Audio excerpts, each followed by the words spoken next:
Hey, Inspired Moneymaker. We're going to talk to the founder of Lov Kitchen, a nonprofit that can turn $100 into 150 nutritious hot meals for the unhoused population of Skid Row in downtown Los Angeles.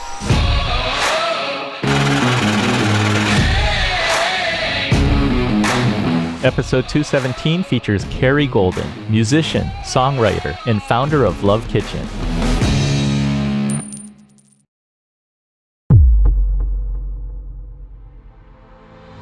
Giving back to my community, and then in turn, just sort of like karmically, things just sort of work out. I don't know. That's what it feels like. It feels like it's an energetic give and take, where if I were to say like, no, I need to save it all for myself, then I would have less. But if I'm willing to give my time, my efforts, my creativity, talents, and finances on some level, then all of those things have just sort of doubled back at me. It's been an interesting symbiotic experiment.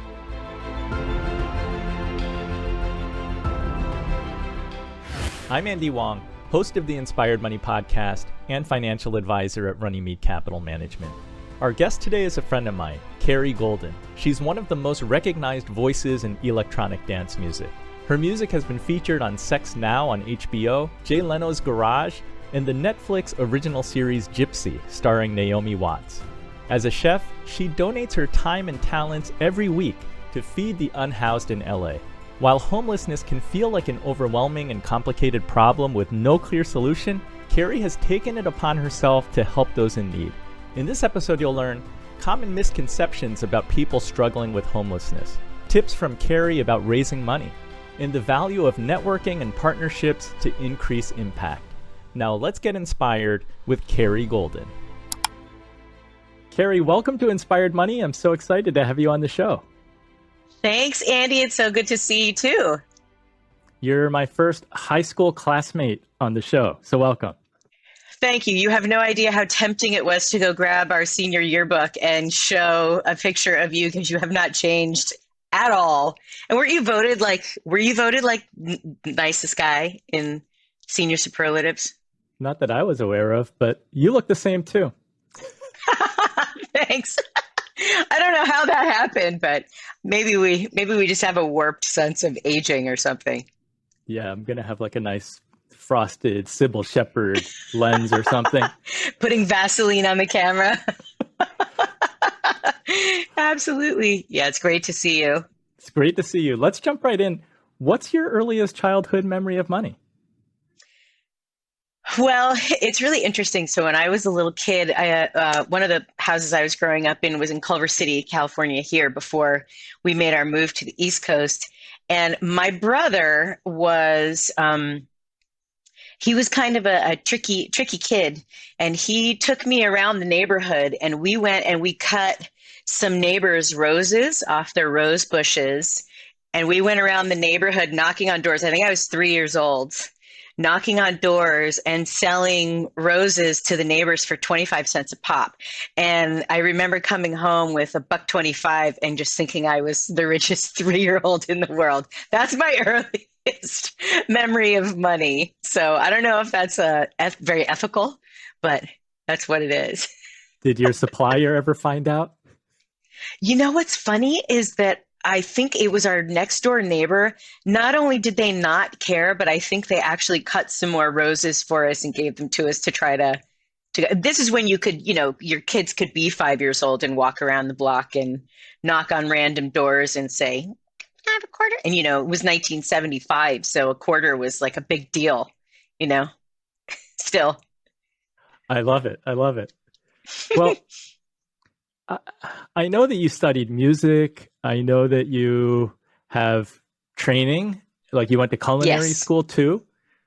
When people ask you the question, so what do you do? How do you answer that? I create. It's simple, because it can be, it can be food, it can be lyrics, it can be a melody, it can be any number of things. So my job is really to create. I'm an idea person. I'm obviously an executing things as well person, but I've kind of tried to distill it down, because people ask me that question a lot, like, what made you do this or do that? And it's like, it's just creating, just feeding feeding that source and letting things come out, which I think is a good thing.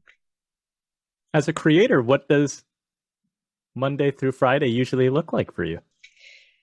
It's its own little Tetris game of time management and different things. So I teach high school choir in La Cañada, California, 3 days a week.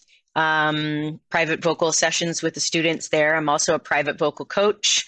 I gig on Saturdays and sometimes other days in the week. And then in between times, I do some private catering if I'm hired, personal chefing if I'm hired. And then I also started a nonprofit during COVID, and I do a weekly Sunday service for the unhoused population of Skid Row here in Los Angeles, where I feed between 100 to 150 people a week. It sounds like a lot of juggling and indeed a Tetris of time management. Yeah, it is. All right, let's get into this nonprofit, because what was the motivation to start a nonprofit during the pandemic? Well, so I went back to culinary school when I turned 45, just because I was looking for something to do. I actually, believe it or not, didn't have a lot going on, and I found myself, with idle hands, and I was just bored, and just felt like I wasn't as sharp as I had been. So I was like, okay, I need to go back to school and do this. And so I put myself through school and still worked full time. And right at the end of culinary school is when the pandemic hit. So here I was, I did really well in school and I got scholarships and won some competitions and things like that. And I was like, everything is closed. Everything. I mean, restaurants were closed. All my gigs had dried up. There was nothing going on. So I basically just needed to figure out a way to put my skills to work. And a friend of mine has a daughter who was volunteering for this nonprofit called Love Movement, which was created by this 24-year-old guy who is also building a school in Kenya. So, kind of looped into this hyper accomplish oriented group of young people that is just out there doing good stuff. And I started making some sack lunches back in October of 2020. And then ran into this woman at the 99-cent store where I was, buying stuff to put together these sack lunches and, PPE and socks and these kinds of things. And she was like, "You can do more." She's like, I can tell you're buying food to make food for the homeless, but you're only doing 20 lunches. Oh, well, you can do more than that. And I was like, well, that's audacious. This is a stranger in line at the 99-cent store. And it turns out she was right. We wound up chatting in the parking lot, and she became sort of one of my sort of looped in sort of co-conspirators, if you will, of, there's sort of like this underground little network of women in this city that all find and source food and then turn it around and get it out to people who need it, because there's tons. So it just started happening, and it went month after month after month. And it gave me something to do while I was out of work. And it also felt really, really great. And it kept my skills sharp. And volunteering and doing things for people is, I think it's really addictive. It gives you a really nice dopamine hit. It's good for your heart. It's good for your soul. I had no idea because I came to it super late by accident, but that, it was a game changer for me. So that was basically the story. And eventually, money started pouring in. So it seemed to make sense to really go for nonprofit status so that hopefully it can grow and we can have different food service drops in kitchens. And I've got a bunch of different ideas of how I would like to see it grow, and to, because I use the food almost like it's a fishing lure. It pulls people all into one spot, and then the other nonprofit will hand people off to vaccinations, rehoming efforts, job placement efforts. And, so it's like, it's not just giving stuff away, it's giving stuff away and then also facilitating, trying to help people get into better circumstances. houses. So it's a pretty symbiotic thing that's going on. Anyway, that's how that started. Prior to founding the nonprofit, when you saw somebody homeless or asking for food, like how did you what was your personal, like how did you handle that? How did you process that and act on You that? know, well, in California, it's everywhere all the time. So uh it hurts my heart, quite frankly, a lot. And you see a lot of, well, especially where I went to school, the campus is an open campus and it's in downtown Los Angeles. So there are a lot of homeless people that would, walk in and whatever. And I think before I started really getting involved with the unhoused population, I kind of always thought of it as sort of like a one blanket thing. I have always had a lot of empathy towards people that are in that circumstance. And when I lived in Boston, when I was much, much younger, and it's a very cold place to be homeless, I used to kind of walk a gauntlet of homeless people. So I wound up becoming friends with a couple people, and I would bring food from the cafe job where I was. And I'm not a look away kind of a person, but also, it's sort of a pick and choose my battles of, when do you roll down the window? If I have it, do I give it? Do I not? I don't know. It's just sort of a selective thing.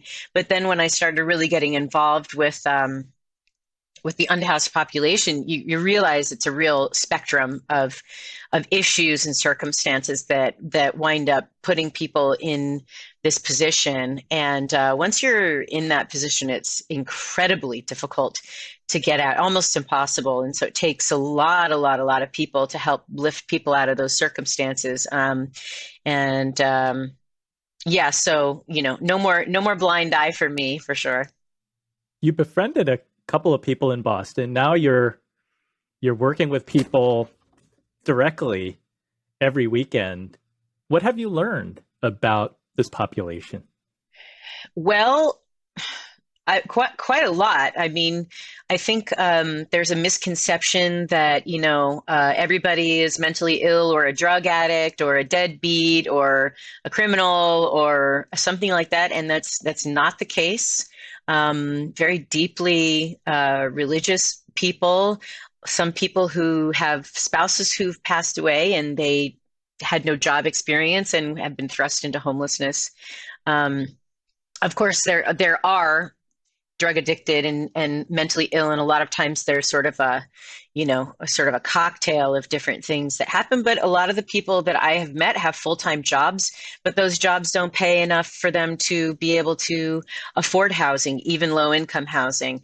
And sometimes there are people who just lost their ID, and once they've lost their ID or a vehicle, it's sort of over with, and they don't have anything to go get an ID. Once you don't have an ID or you don't have a mailing address, it's impossible to get a job. So there's a lot of catch-22s that are involved, and it takes it's usually about a team of 8 to 9 people to pull one person out of homelessness. And if you're driving around to different tents in the city and those tents get cleared, and you have this process where people have been making contact and making headway with that person, and then all of a sudden they're gone. You have to start all over again. And so, it's a frustrating cycle, but there's a lot that's going on in California that they're trying to help mitigate that. I don't think it's a problem that will ever be completely eradicated from the system. There are some people that just want to live outside the system. There's some people who don't want help, but by and large, that's actually not the case. And there's a lot of misconceptions with that, thinking like, oh, well, these people drive a Mercedes and they, are panhandling for money and they have more money than I do. It's not really what's going on. I think that people tell themselves that story to try to make themselves feel better about ignoring the problem.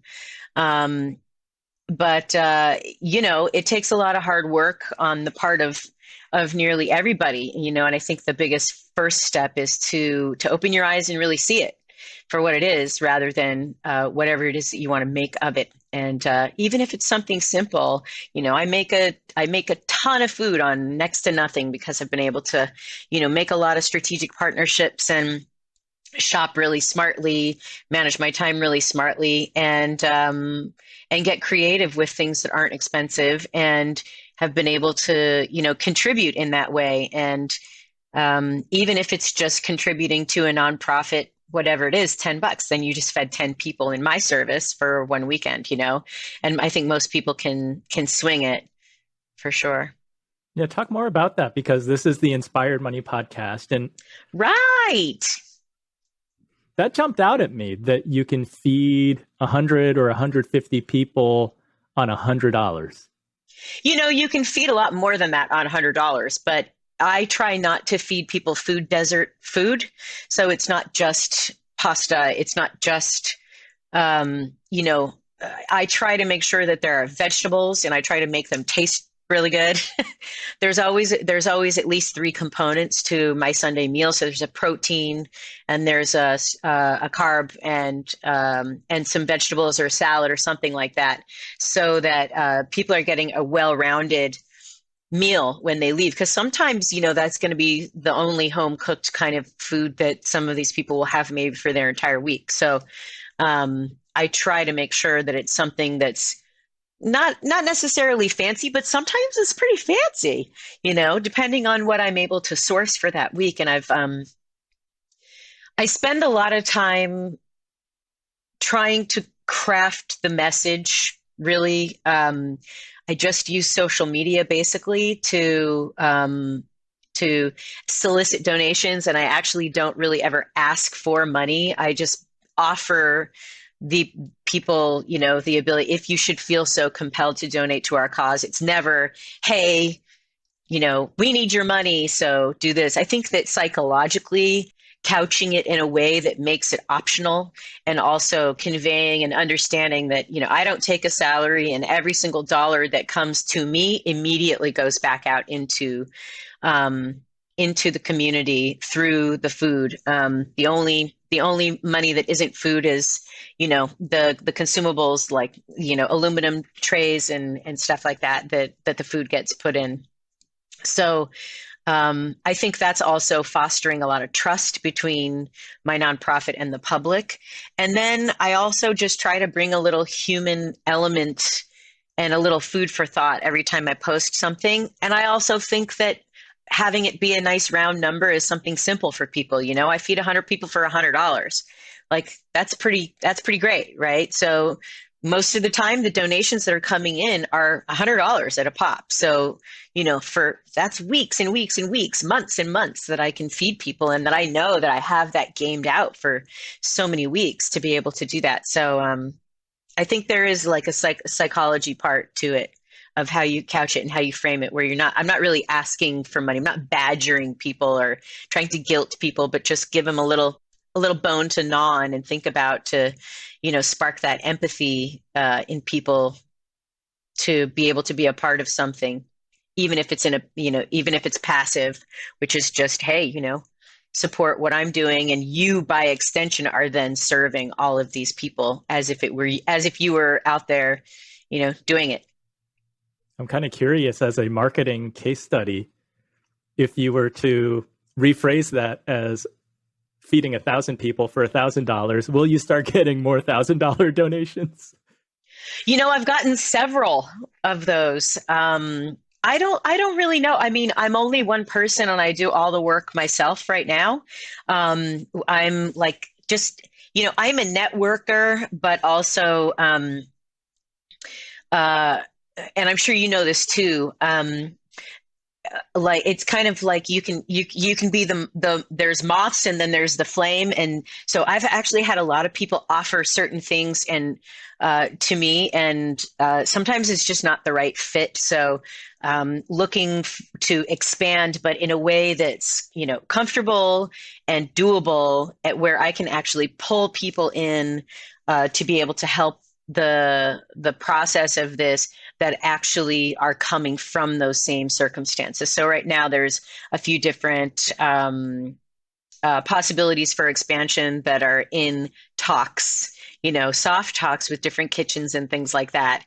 And so we'll see where that goes. But there have already been a few offers that just haven't worked out. But as soon as that does, then the idea is to expand it, because I would love to see more. Because if there's one lesson that I've learned through all of this is that there is plenty of food, plenty. No one in this country should be going hungry ever. There's a ton of it that gets thrown away, and it's criminal. What role does food rescue play in this project? It is, I want to say it's probably around 50% of my food output for the week. So I have some strategic, it didn't start out that way. It started out with me just buying everything from, Smart and Final, or where I would do my circulars every week and cut coupons. And, that was always its own little, fun, battle with myself, like how much food can I get for as little, it was like extreme couponing kind of stuff I was doing to try to buy as much as I could for as little as possible and then turn it around and make food and feed people with it. And then I started getting looped into, it's women kind of like me, middle-aged that had, were pandemic jobless and just sort of seeing the cruelty going on in the world and thinking to ourselves, like, how do we help solve this? How do we become a part of the solution? And I started getting looped into different other nonprofits that were finding, sourcing, and redistributing food. Now, the thing about feeding people actual cooked meals as opposed to food banks, because we saw a lot of that during the pandemic, cars driving up and, you're getting a bunch of food that's being put into your trunk and then you go home and you make it. But these people do not have a place to make food.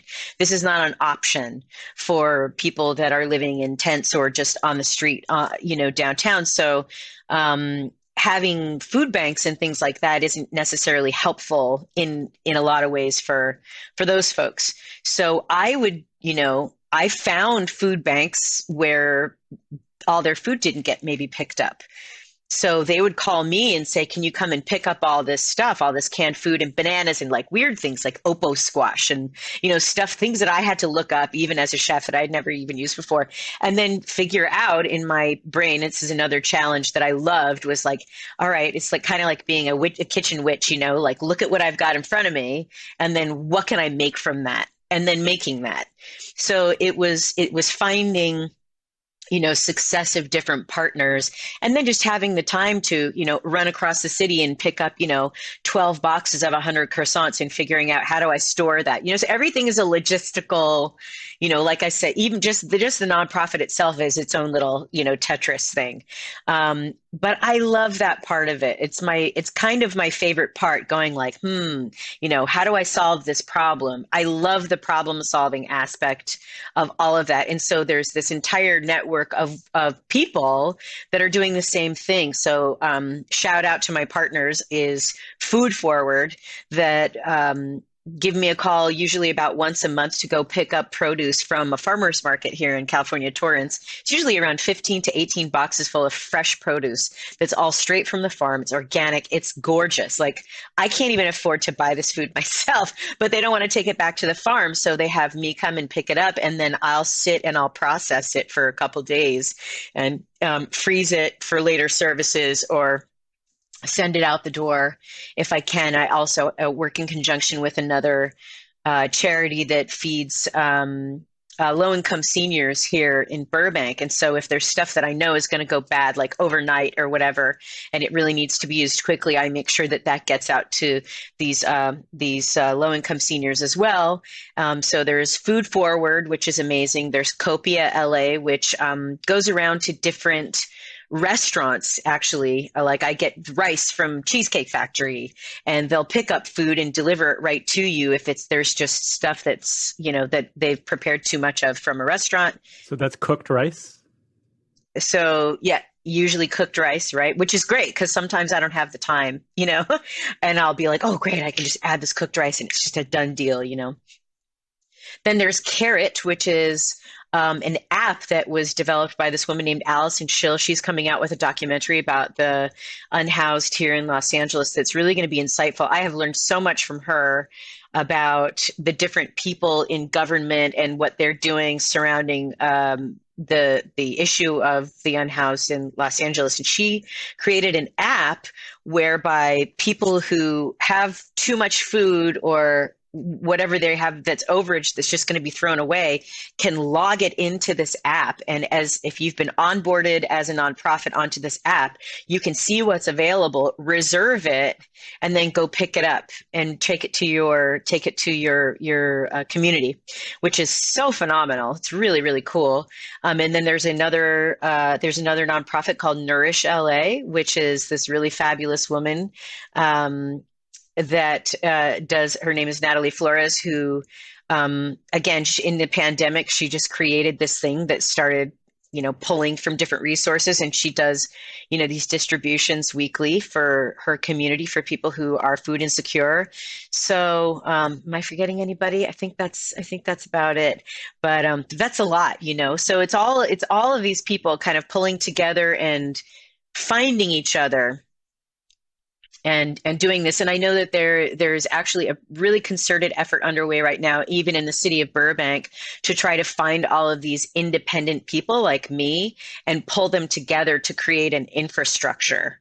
Because there are a lot of churches, of course, and a lot of different groups that are doing this kind of thing, that kind of like the left hand doesn't know what the right hand is doing. And so there might be too much one day someplace, not enough another day someplace else. So if there can be this infrastructure that gets created, which is, a part of what's going on actually here in the government in California, then maybe we can really turn the tide on this thing, which is my hope. Let's go there for a bit, because it seems like one of the foundational beliefs here with Lov Kitchen is that helping the most vulnerable people, this is work that everybody can do, not necessarily something that you say belongs to a government agency and it's their responsibility. This is not somebody else's problem. No, it's definitely not. I mean, listen, a rising tide lifts all boats, right?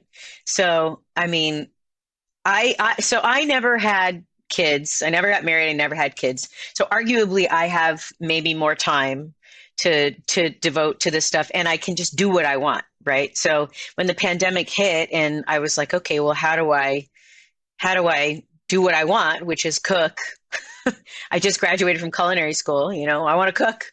So so it kind of fell into my lap in a way, and it didn't come necessarily from this whole how do I help the homeless thing in the beginning.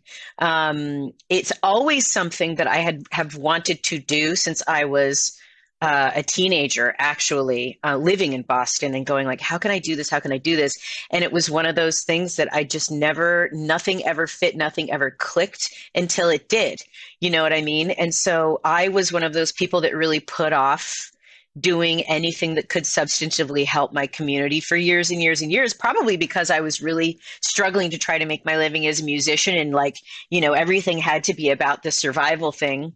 And then when that sort of got taken off the table, it's like, hey, look, I'm in the same boat as everybody else, right? Nobody's working right now.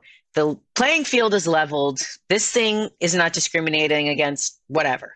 So I'm just going to do what I would want to do. Right. And when I was collecting unemployment, which I did for the first time in my life, swallow my pride. I don't really care. That's great. I actually took that money and started doing this. So I took my unemployment money and put it back into the community. And in turn, it just started to grow itself.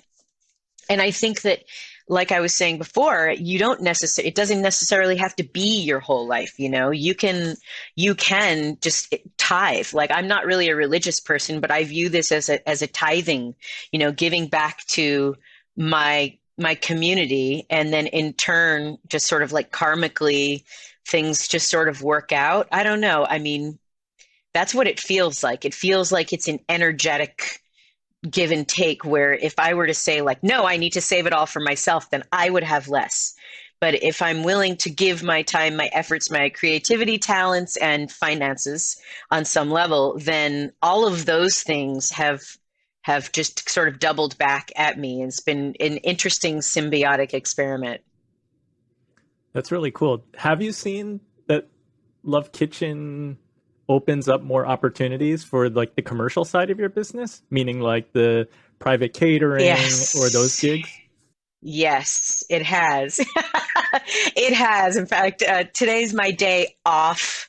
And you see a very nicely framed office here with a bunch of my albums on the back, but all around me are piles of paper that have to be dealt with because I have receipts to go through and clients to bill and all that stuff. Yeah. So yes, it's all grown, and my I've got a couple of dream business ventures that I would like to see come out of this.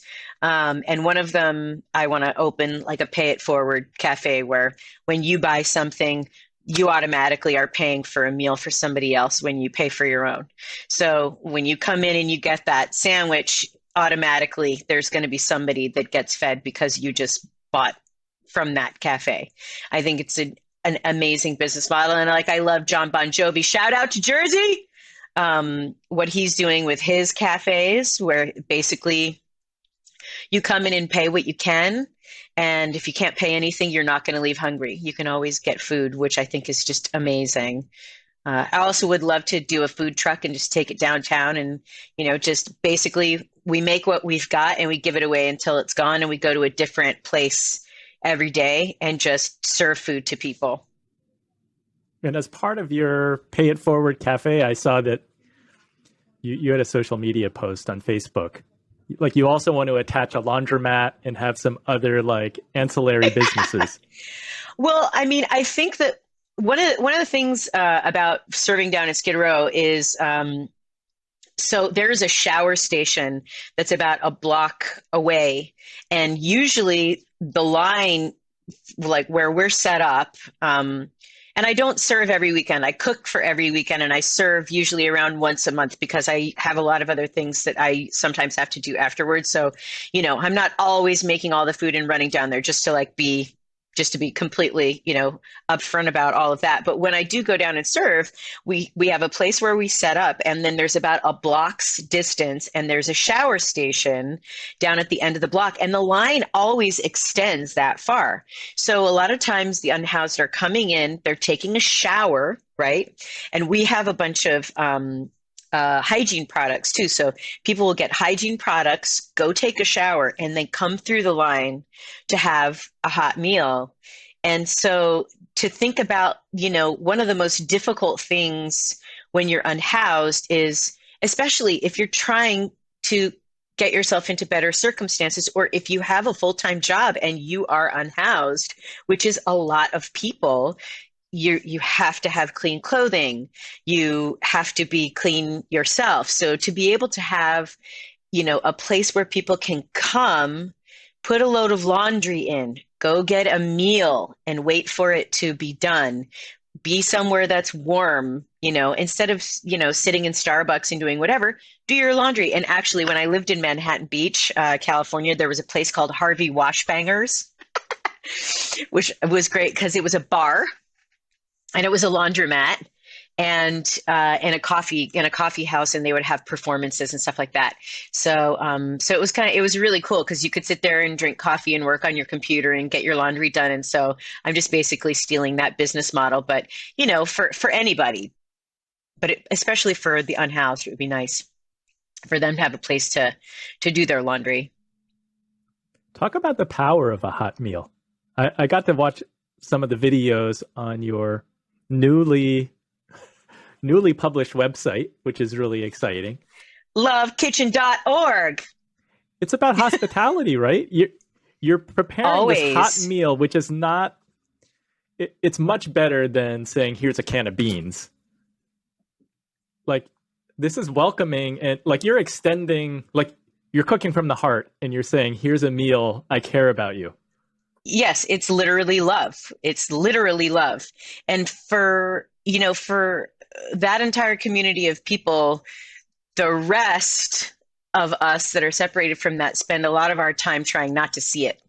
So for these people to feel seen, to be heard, and to receive some love through a home cooked meal is a really big deal. I mean, I get people who move through who will come back around through the line just to tell me how amazing the food was and how thankful they are, and that they love to see what's gonna like what's she gonna make this week, and what is it this week, and that people always ask like, oh, what'd she make this week? And so I think that it's a healer.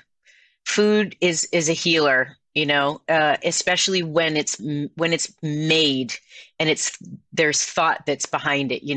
It doesn't have, not everything that you do has to be for money. So, and that for me is the biggest payback right there, is just when somebody comes up to me and is like, that's I mean, every so often I'll be able to do a couple of food services for almost no money. So I'll take the extra money and I'll buy something really special. Usually around every quarter I'll do like brisket, and I'll stay up all night smoking the brisket. I've got like 3 smokers in my backyard, and I'll smoke like 5 or 6 brisket and just do the whole Aaron Franklin thing, right? And just go straight up bougie with it. And then I'll come in and have just 2 or 3 huge trays full of just seriously well done food, brisket, something fancy, sometimes T-bone, something that like people are just not going to get outside of this, like at all. And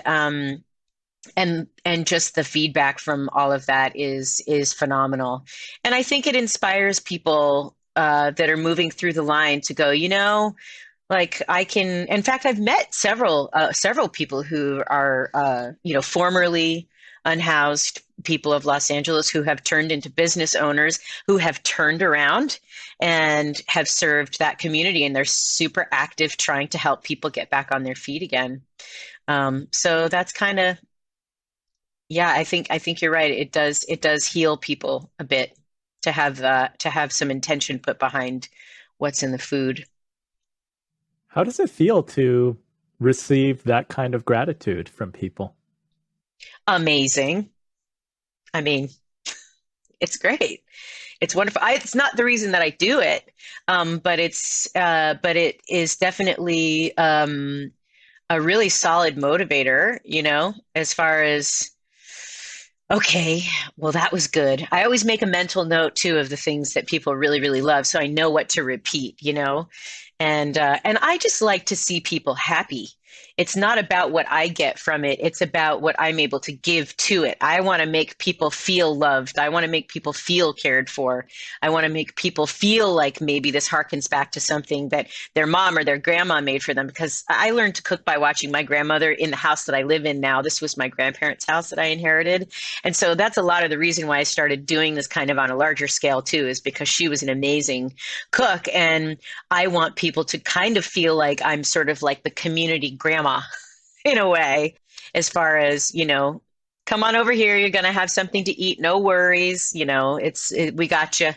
We got you taken, and it's no big deal. It's all good. It's nobody has to beg for anything or anything like that. There's no questions asked. You come through the line, you're going to get some food, and that's just the way that it works.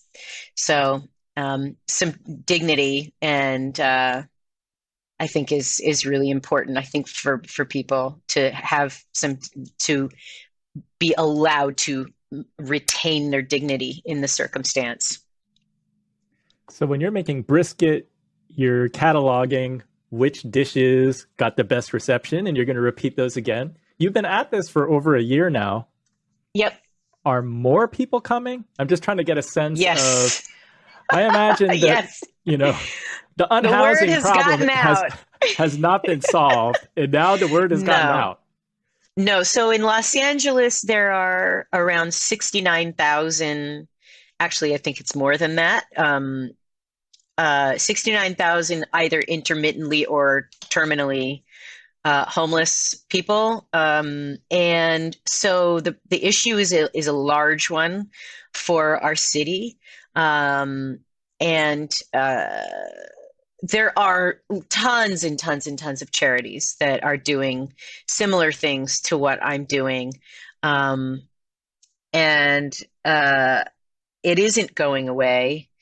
But also, we're kind of concentrated in we're in the deepest kind of pocket of, where it's needed the most. Like, it can be a daunting geographical location. So we have people there that act as security, and you kind of got to be ready to see all manner of things, and I'll just let your imagination do whatever it does. By and large, that's not the case, but because you are dealing with a spectrum of people, dealing with a lot of issues.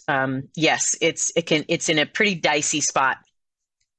So as the numbers have grown, we also don't necessarily want that to be the case either. We want to make sure that we're helping people out of that circumstance rather than getting them addicted to being in it because they'll get whatever it is that they need by being there. And nobody opts, I don't think, really to be down in on Skid Row, because it's blocks and blocks and blocks of tents, and everybody's sort of vying for the same limited resources. So the state is doing a really, really good job, I think, of starting to really help people get into better circumstances, hopefully on a more permanent basis, and trying to figure out how to get people housed and working. So we're hoping that we are able to, my hope and goal with creating the nonprofit is to make myself obsolete eventually, because hopefully will help be a part of the solution to the problem and not make people more reliant on us. But yes, as it has gotten colder here at night, which, believe it or not, in California, even though it's probably 90 degrees outside right now, at night it gets pretty cold. And as it gets colder, the numbers definitely grow. And I think it's because a lot of people, it may be the only actual hot meal that people are going to get that week. Wow. You mentioned not taking a salary. Will you ever take a salary if it grows, or is this what's your vision? I mean, I would assume that eventually if I'm handling a bunch of different things and it squeezes out my opportunity to actually be able to make a living. I mean, I put myself through school while I worked full time. So if I'm dedicating the same number of hours to this, I mean, I've never really viewed, I mean, I know this is Inspired Money podcast, but I've always made as much as I need and then enough to be able to save so that my life is comfortable. But I haven't been money focused to the point where it's like I need to make as much as I can all the time. I've had that life where I've been a workaholic and done all that stuff, and then I've been through a couple of personal circumstances where I lost both my parents, and I realized, your life is short and you may not get a chance to maybe retire, so you better do that now a little bit. And so I've taken a couple of little sabbaticals in my life where I just took a year off of working, and that's when all these my dance music career was inspired and happened in the first one, and then the pandemic hit, and I thought, okay, great. This is a natural place to take my mini retirement, my midlife little mini retirement, and just start doing. And that's when this started. So, getting off the hamster wheel has helped me, spark these, make these little somethings out of nothing. And now I'm kind of forgetting your question. I'm off on a tangent about that. I mean, I hear the cadence of creativity. Oh, taking a salary. I don't know. Maybe yes. If it gets big, of course, obviously it would have to be a business. But would I be one of? I think that charities. There's the Google Trust or whatever the trust. I mean, we're small and we're only a year old, but I can see it growing. Yes, I can see it growing. And would I love to be able to oversee it? Yes. And in order to be able to oversee it, would I have to be able to also survive? Yes. Do I need a lot to survive? No. So the answer is probably yes, I'll eventually take a salary. Will I be making hundreds of thousands or millions of dollars like some other heads of other charities? I'm going to say no on that one.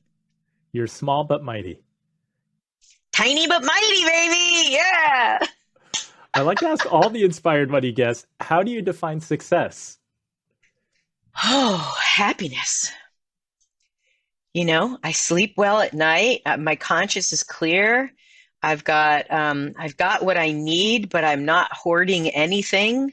I contribute to my community. I'm active. I try to give back as much as I get. You know, I could have gone a lot of different paths. I said no to a lot of things that would have, maybe made me richer or more famous or whatever. But sometimes those things just they didn't hit me the right way. And so for me, it's about this idea of being ethical and a person of good character and of being happiness and contented and tired at the end of a day, working hard, but not working so hard that you don't have anything left to give, so that I can treat myself well when I want to. So it's more of a finding the balance in the giving and the getting. I'm not Mother Teresa, make no mistake, but I do like that idea of giving, especially when you get, as a performer in my life, I've had a lot of, accolades and adoration, which has always made me kind of uncomfortable.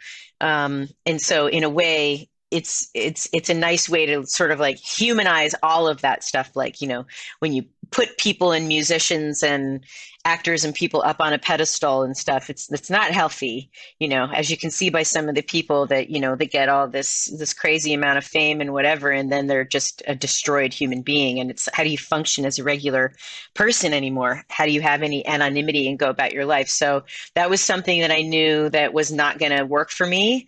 It started to happen for me a little bit, and then I just kind of shut it down because it made me super uncomfortable. And I was like, all right, you know what? Like, that's weird.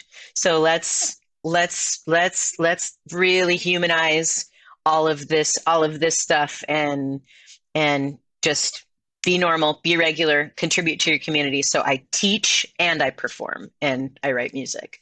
So it's like I want to give, I get, and then I'm giving, which I think is a huge thing. It creates a great energy flow as a human being. I think if you're taking and taking and taking all the time, you're gonna be blocked. In fact, I do a lot of singing for very, very, very wealthy people. And um, how do I say this in a kind way? I haven't met very many truly happy, extremely wealthy people. I think there have been a lot of problems, I think, that come along with the burden of enormous wealth. But I certainly know a lot of people who are very happy with very little. So, I think it's about, having a healthy relationship to your finances, to your own success, not getting obsessive with it, but, you know, being, you have a very healthy relationship to money. Balance. We're always striving for balance, because Always. excess, whether you have too much or too little, causes all kinds of difficulties and challenges. Yes, yes, exactly. Yes, precisely. So tell everybody where they can follow you for music or Love Kitchen, how they can support either your cause or get involved doing something in their own communities. Well, my nonprofit is called Lov Kitchen. There's no E in love, so we've condensed all the love down into three little letters. So the website is lovekitchen.org. 100% of what people donate goes directly back into the community here. A little bit or a lot is needed, accepted, and very, very, we're very grateful to have it. So thank you in advance to anybody who hears this and decides to donate to the cause. I also write music. I'm not sure how much of your audience is into electronic dance music, but that's what I do. I write, basically club music. So if you're into getting into the gym and working out and you're looking for that, just look me up on Spotify, Cari Golden, or better yet, download some music, and then I'll see a couple little royalties that helps keep me going too. And otherwise, if you want to see it all for free, YouTube, you can just plug my name in there, and there are hundreds and hundreds of songs that come up. Well, thank you, Carrie. Thanks. Keep up the great work. And thanks for inspiring us today. Thank you, Andy. You too. It's so great to see you. I hope you make your way back to California soon so that we can have some dim sum. Yeah, right on. Yes. All right. Thank you for this. It was such a pleasure to be asked. I really appreciate it. Thanks for letting me shed a little light on this issue and hopefully inspire a few people to get involved in their own community. You can do it. You can do it. So what was your favorite Inspired Money moment? I love what Carrie said about giving back to her community and how it benefits her and her business. She demonstrates the power that one person can have. Perhaps you cannot prepare 100 meals every week, but please consider donating to the cause or volunteering at an organization that's meaningful to you. You can make a positive impact too. If you had a different favorite Inspired Money moment, let me know by posting a comment below. Thanks for watching to the end. I want to invite you to subscribe to my email that goes out every 2 weeks. The Runnymede investment team highlights data, news, and events that we think are worth sharing. Subscribe at inspiredmoney.fm/newsletter. It's free and informative. Thanks so much for joining me on this mission. Have an inspired week and do something that scares you, because that's where the magic happens.